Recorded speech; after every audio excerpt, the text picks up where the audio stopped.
Over the weekend, millions upon millions, hundreds of millions of Epstein files were dropped. And I will say that the opinions of the contents of these files have been very mixed, but I have seen a very underwhelming response about what has been released. And let me just preface this video by saying that I particularly amassed my following because I was very interested in the sensationalized claims of the Epstein world. Now, these claims ranged from everything from cases to things that were and evidential, like they were evidential cases, evidential incidents, to everything that was, sensational and just invented from internet theories. And these were theories that I was intrigued to explore. And this is why I amassed my following. So I kind of want to give myself my own flowers here that I have done a lot of years worth of research, years worth of content here on this channel in regards to this particular subject, which is why kind of evaluating the contents of which came out of the Epstein file dump. It was very interesting over the weekend. I will say that. Now there were some commentary. There were some opinions that I sort of concurred with. And the reason why I prefaced you guys with that is because I don't want to seem callous in this entire thing. If anything, I might be a little fatigued in the Epstein, research. I might be a little bit, but I want to say that I do see all sides. I see all sorts of points. I do see all sorts of perspectives, and this is coming from somebody who has actually looked at the content, looked at this stuff that was open source. A lot of this was found through archives. A lot of this was found through articles, extrapolating names and contacts and things like that. And that was a lot. That was a lot of really hard research that I've done over the years. So I want to say that as somebody who has been invested in this entire Epstein scandal universe, with the contents that have been released. Okay.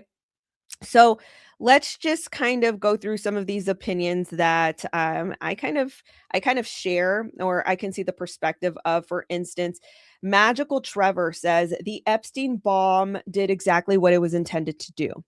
You all fell for it, hook, like, line, and sinker. Anyone who tries to put in context or explain, it's called a PEDO protector, and it has been that extreme. I mean, whether they've been bots or real people, if you don't agree with anything that is tangential or claimed revolving Epstein, if it's just a claim and a sensational claim, if you don't believe it or if you try to debunk it, you're pretty much dubbed the most horrible stuff ever.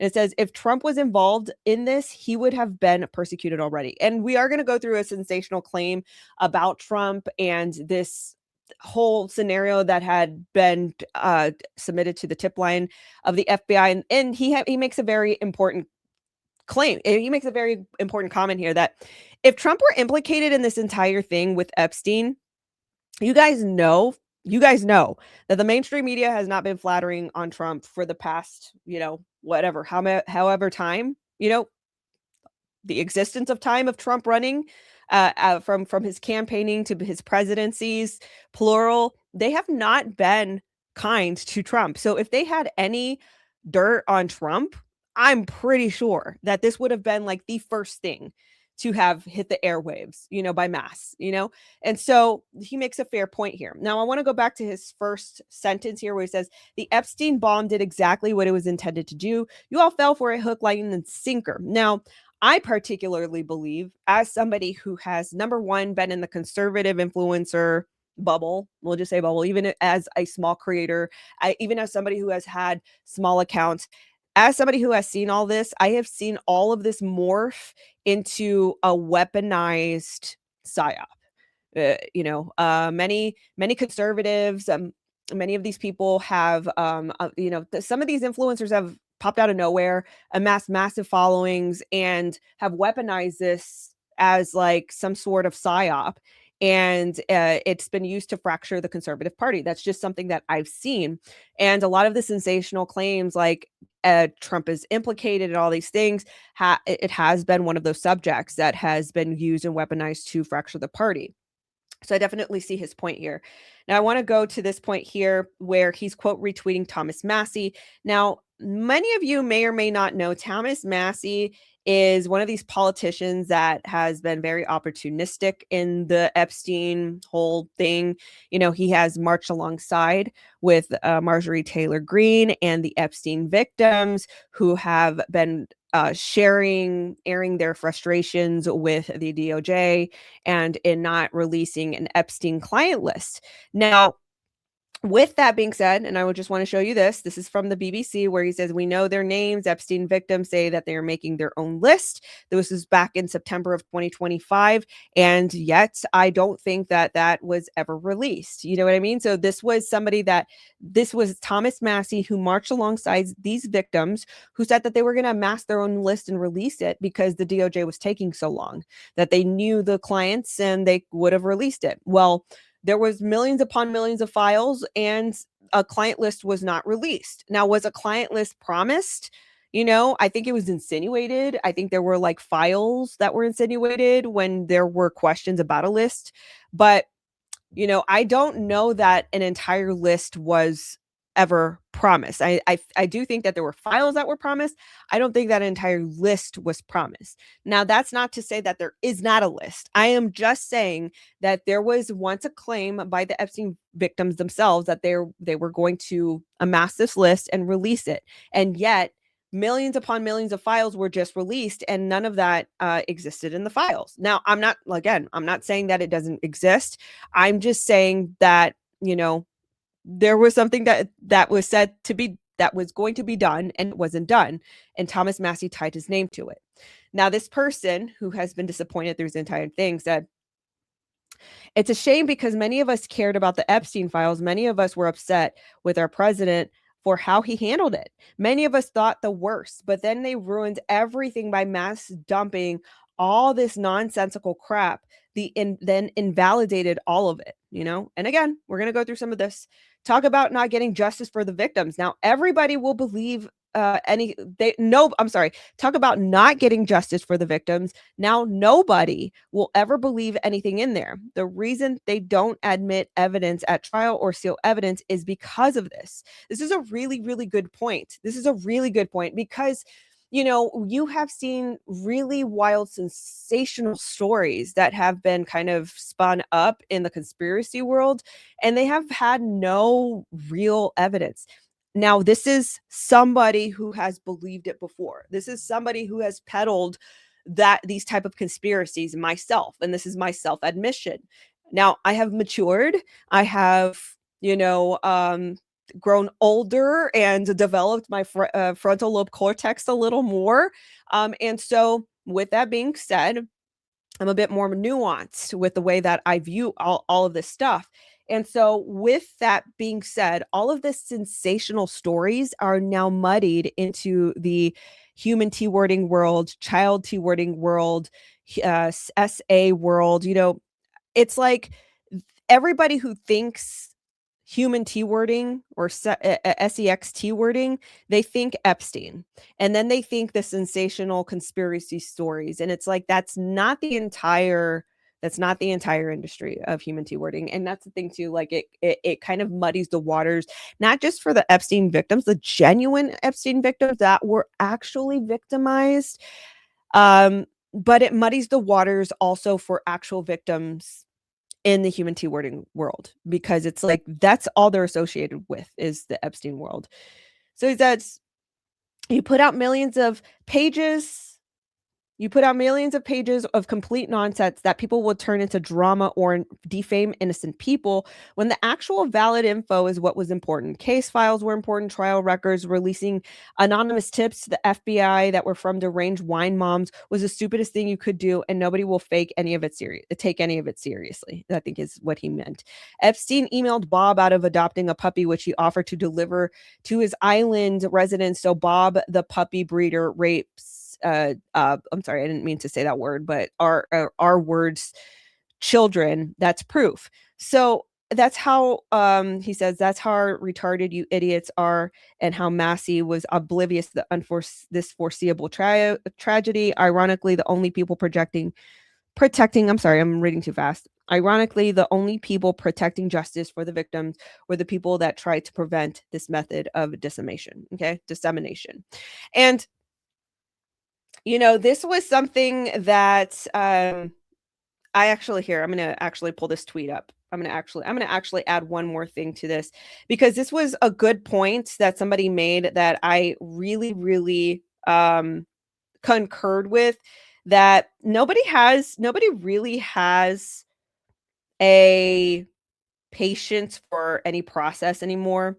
It's like this microwave mentality society where we need instant gratification immediately. There's no respect for timelines, no understanding of how investigations actually work, and everything has to be instant, dramatic, emotionally gratifying, and tantrum throwing personalities online. They resonate with these podcasters who are like sensationalizing all this and weaponizing it against administrations that are trying to get this properly vetted. You know what I mean? And many people will say like, well, people will do it faster. And it's like, yeah, but the government is not just a people, they're like an agency, and they have to vet all of this information very carefully. That they can't just sloppily push this stuff out.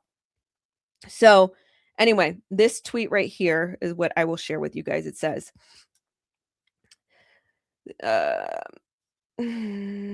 oh, he was quote retweeting. He was quote retweeting what I just read. He says, "This is exactly right. The Epstein files could have been handled properly by actually taking the time to go through all of the millions of pages to this stuff, figuring out what was actually credible." Which again, people are just have a microwave mentality. How many times have you seen people complain about the Epstein files and discredit entire administrations, discredit entire personalities, discredit entire politicians? The president himself discredited him because it just took too long. Are we toddlers? You know what I mean? Like, it's like this stuff takes time to vet. He said, so millions figuring out what was actually credible and then acting out on whatever was appropriate. But doing this was called hiding the Epstein files. Exactly right. And a bunch of emotionally incompetent fruitcakes kept filling up their diapers on their podcast when that was done. Instead, you had idiots like Thomas Massie just pushed to vomit every bit of half-digested dog kibble out to the public square so that a largely particular general public full of morons could just tell us that accusations made by tip line callers with obvious mental illnesses are ironclad proof that the political appointments are worded children. Now that we only now we know why our ancestors had the good sense to not let these imbeciles vote. For the record, if you actually believe the president R-worded a 13-year-old girl in front of his family, in front of his family, from her family, murdered her and buried her under the golf course, then you don't really deserve to be wasting oxygen that smart people could be breathing instead, much less you could be voting. Okay. So apparently there's that a sensational story like that too. I'm telling you, like they just took anything in the tip line and they basically dumped it out for everybody. Like this is a file. This is considered a file. This flippant tip that was submitted in our tip line is now a file. You know what I mean? So I'm going to give you guys this take by Dan Bongino. I am so excited that he's back, by the way. Shout out to Dan Bongino. He had a really good take on the Epstein file dump. But it was a level 10 problem. It was never going to please everyone. The person I thought at the time, but it was a level 10 problem. It was never going to please everyone. The person I thought at the time who nailed what the issues were with this was our good friend Mike Davis. I'll play the CNN one, the clip next, but throw up Davis's tweet. There were a ton of problems with this. There was grand jury material. There was he put this out. He's anyone who rapes kids deserves the death penalty. Amen. Here's the problem with the Epstein mess. The FBI doesn't have the evidence many thought it did. I want to see the files, folks. I said, don't let it go. I meant it. We got elected. We looked at it. The file was not what was in there, was not what we thought would be in there. There are not tapes with powerful men raping kids. There is not a list. Epstein's Rolodex was already public. The file's largely unreleasable for many reasons, including grand jury material, which they're moving to get a lot of that out. court records under seal, child pornography that was downloaded from the internet. You can read the rest of it. Protection of victims. We obviously don't want victims' names out there. Here's another one. Keep that up for a second. Double or triple hearsay. You're seeing it now. You're seeing on Twitter, like, this guy said Joey Bag of Donuts, cut this woman with a razor, or this young girl while raping her. And you're like, wow, that's a really horrible story. It's terrible. And then you find out Joey Bag of Donuts was some famous athlete who was playing a game in Phoenix that night. Like, a lot of this stuff was just people called, not all, by the way, not all of it. This is an extremely serious case. Let me be crystal clear. But that doesn't mean every single tip that came in, Right. had any kind of veracity to it at all. A lot of the stuff was clearly debunked. Right. He said, does anyone believe Bondi, Patel, or Bongino would cover up for Bill Clinton or Bill Gates? Didn't even make sense. I was all over this case on my show. The Trump DOJ wanted to be fully transparent, but it couldn't at the time for the reasons above. It's not going to satisfy many, and that's fine. But folks, I'm not going to spend the next 2 years talking about it. This administration got you the information. You can all look at it. And a lot of people are using it to divide us from the inside. Those are just the facts. That's just the way it goes. And by the way, the dividing people from the inside thing is not working. A lot of this is bullshit. A lot of it is foreign operations designed to make us divorce ourselves from the inside. Current thing, everything. It is a deadly serious case. There is zero doubt about it. Everyone in the administration treated it as such. Everyone from the start. But it was a level 10 problem. I can prove it to you. No one else had solved it in the past. Correct? Those are just the facts. All right.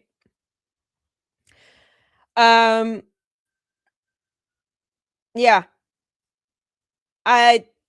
That's the biggest problem to me, is the flippancy. I don't know that that's a word, flippancy. But the people being just flippant about submitting tips and treating that as evidence. I have a big problem with that.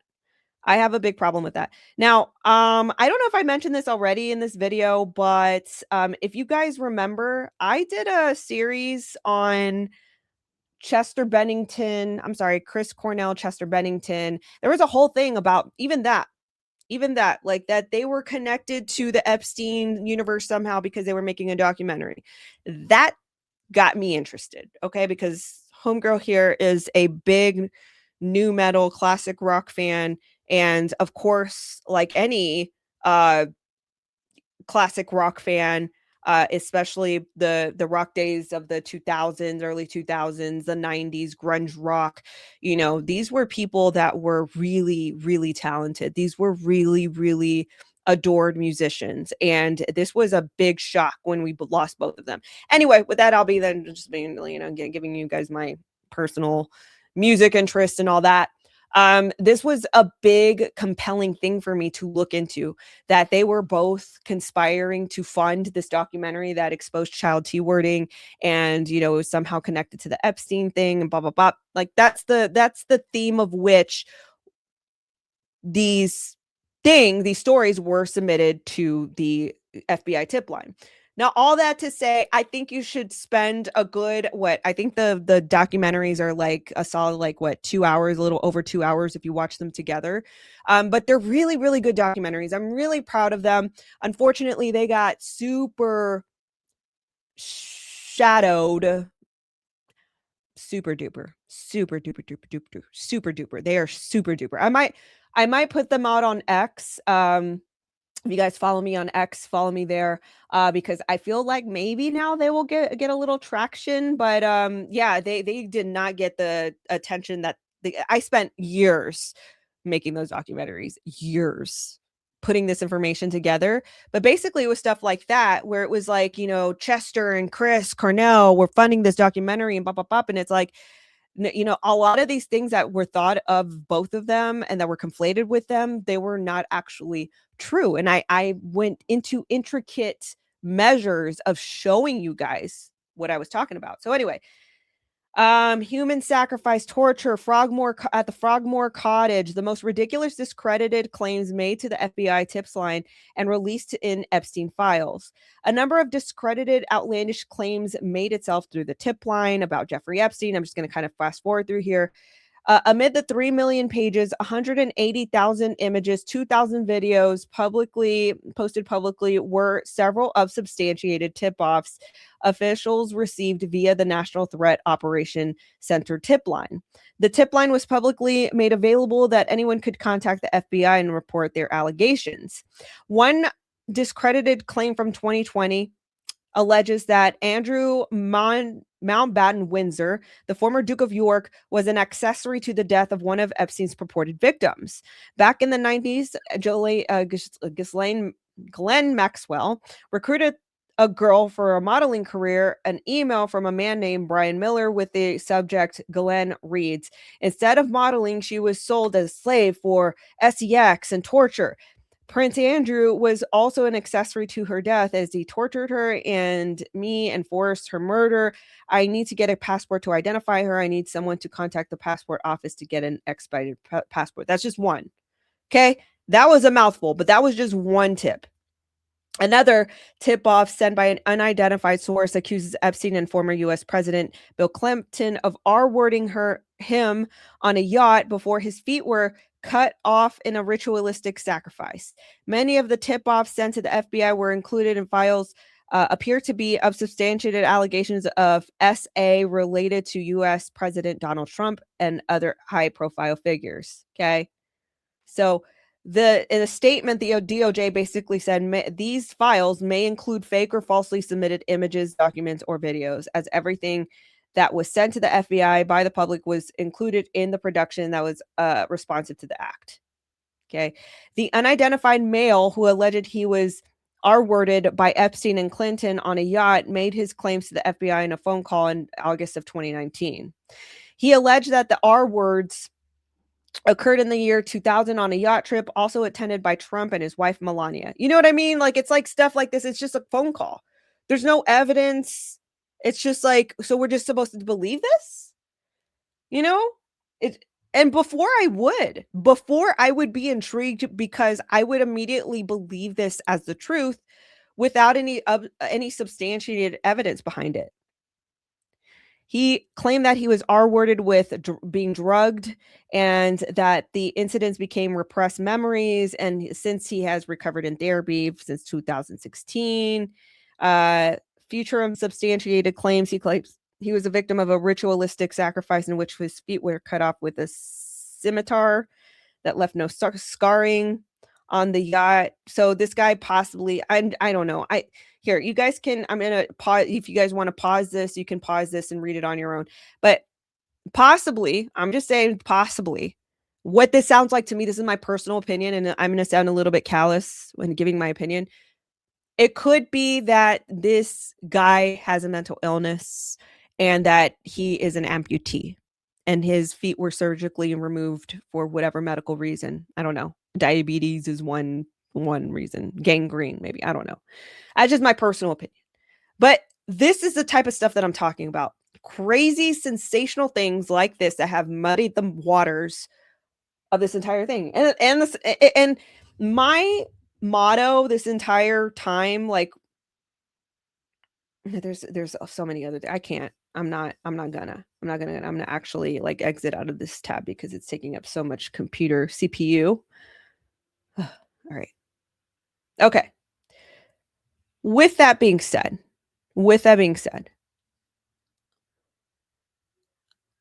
it is disappointing. I have to concur with the first point. It is disappointing because it's like, no, the second point, actually. It was the second commenter. The case itself would have had probably the craziest stories if we would have just stuck to the case files and the trial files, instead of muddying the waters with all of this data, all of this information, all of this stuff that is just like flippant. The case itself would have been interesting. The truth itself would have been interesting. And this is what I said back when I made the Chris Cornell and the Chester Bennington pieces. The truth by itself already, there's a lot of sensation to that. There's a lot of sensation to the truth. Why do we have to invent these theories? Why do we have to invent more sensation to piggyback off of what is already there? You know what I mean? It's just covering up the truth because we want sensation. And that's a big problem that I have with this current generation, this online generation, is the lust for sensation. People need the conspiracies. They need all of this. They need all this stuff. And it's wild to me that we can't just stick to the truth, you know? So that's my opinion on this. I do think that a lot of this stuff, like, people are really, like, ravaging as if, like, some of the stuff, like the flippant wino moms tips that were submitted to the tip line, like, they're acting as if this is all true. And it's like a lot of this stuff is derived from people who want attention, or, like, even that sounds callous, but people that really lust for sensation and conspiracy theories. So yeah, it's disappointing. That's what I'll say. I hope that, that, I mean, it just got released over the weekend. Maybe there's going to be a lot more extrapolated, a lot more context, a lot more different stories, a lot more different perspectives and angles. We'll see. So I'm just going to wait and see what else comes out. But for the most part, for me, it's been underwhelming. Let me know what you think in the comments below. What did you think was so sensational in your perspective? What was something that came out of the file dump that you find that I need to cover? Let me know in the comments below. With that being said, I will catch you guys in the next video. Bye-bye.